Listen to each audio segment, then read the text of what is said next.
कसा आहे प्रतिसाद आता प्रचाराला? आम्ही फिरतोय, लोकांमध्ये जातोय, केलेल्या कामाचा आढावा घेतोय, जे राहिले त्याचा चर्चा करतो, भविष्यकाळाचं नियोजन सांगतो. लोकांमधनं प्रतिसाद चांगला असं आम्हाला तरी वाटणार. आता मतदान 2 तारखेला आहे, पण लोकांमध्ये आपण बघताय झालेली कामं, जी करायची ती कामं, ह्या विषयावर आम्ही लोकांमध्ये जातोय. काय काय राहिलेली कामं काय काय किती टक्के पुढं काम? तुम्ही पत्रकारांनी माझी विनंती आहे की मागच्या 2016च्या निवडणुकीमध्ये आम्ही दिलेला वचननामा एकदा वाचा. त्यातली कुठली कामं झाली आणि कुठली राहिली ह्याचा वापर तुम्ही केला पाहिजे. आम्ही वचननाम्यात सांगितलं होतं अंतर्गत रस्त्याच्या बाबीत. मी असं म्हणणार नाही 100% सगळं केलं आहे म्हणून, पण 300 किलोमीटरचे रस्ते या शहरात आहेत.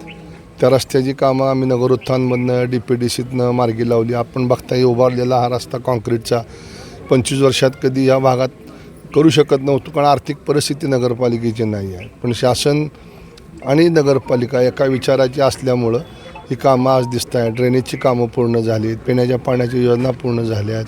18 टाक्या पाण्याच्या उभा करून त्याच्यातून जवळजवळ रोज 30 दशलक्ष लिटर पाणी या शहरातल्या 1.5 लाख नागरिकांना आणि येणाऱ्या 70-75 हजार भाविकांना पुरवलं जातं आहे. पूर्ण ड्रेनेज सिस्टीम या शहरातली पूर्ण करून घेतलेली आहे.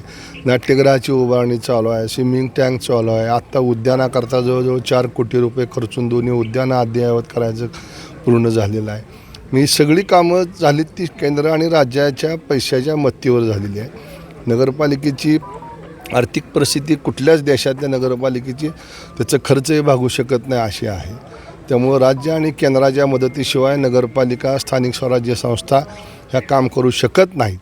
आणि त्यासाठी मग केंद्रात आणि राज्यात भाजपचं सरकार आहे, म्हणून गावातसुद्धा भाजपचं सरकार असलं पाहिजे.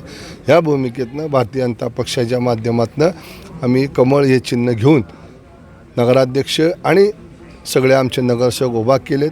निश्चितपणे मला खात्री आहे की देवाभाऊंच्या आणि नरेंद्र मोदी साहेबांच्या स्वप्नातलं पंढरपूर हे तीर्थक्षेत्र निर्माण करण्याकरता पुढच्या 5 वर्षासाठी लोक आमच्या पाठीमागं आशीर्वाद उभा करतील. काय आव्हान काय मतदारांना? नाही, आव्हान काय, आव्हान दरवर्षीच आम्हाला आहेत. जातीची आव्हानं आहेत, पैशाची आव्हानं आहेत. मतदारांना काय आव्हान करताय? त्यामुळं आम्ही त्या सगळ्या प्रसंगाला गेली 25 वर्षे तोंड देतोय. पण ह्यातून मतदारांना एकच सांगतो की आम्ही ह्या गावात जन्माला आलो, इथंच मरणार आहे. आम्ही काय कुठनं परदेशातनं परगावरनं आलेलो नाही. आज जे तुमच्यापुढं मत मागताय त्यांचा ह्या गावाशी काय संबंध आहे, ह्या गावात त्यांनी काय केलं आहे. त्यांच्या हातामध्ये 10 वर्षाची सत्ता होती. त्या सत्तेच्या कालावधीमध्ये त्यांनी काय काम उभं केलं, एक काम सांगावं. मी माझ्या सगळ्या उमेदवारांचे अर्ज माघारी घेतो. एक काम. 11 वर्षाची आमदारकीची कारकीर्द म्हणजे थोडी नाही. पण ह्या काळामध्ये ना त्यांनी शहराकडं बघितलं ना कशाकडं बघितलं. आज मात्र मत मागायला ते पुढे येतात.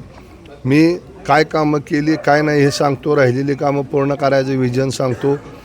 त्यांनी काहीच केलं नाही, फक्त टीका करणं, वैयक्तिक आरोप प्रत्यारोप करणं, ह्याच्याशिवाय राजकारण केलेलं नाही. संस्था सगळ्या खाऊन टाकल्यात. आता नगरपालिका खायचा विचार दिसतोय. अशी मंडळी मत मागायसाठी येत आहेत. लोकांनी सावध राहावं.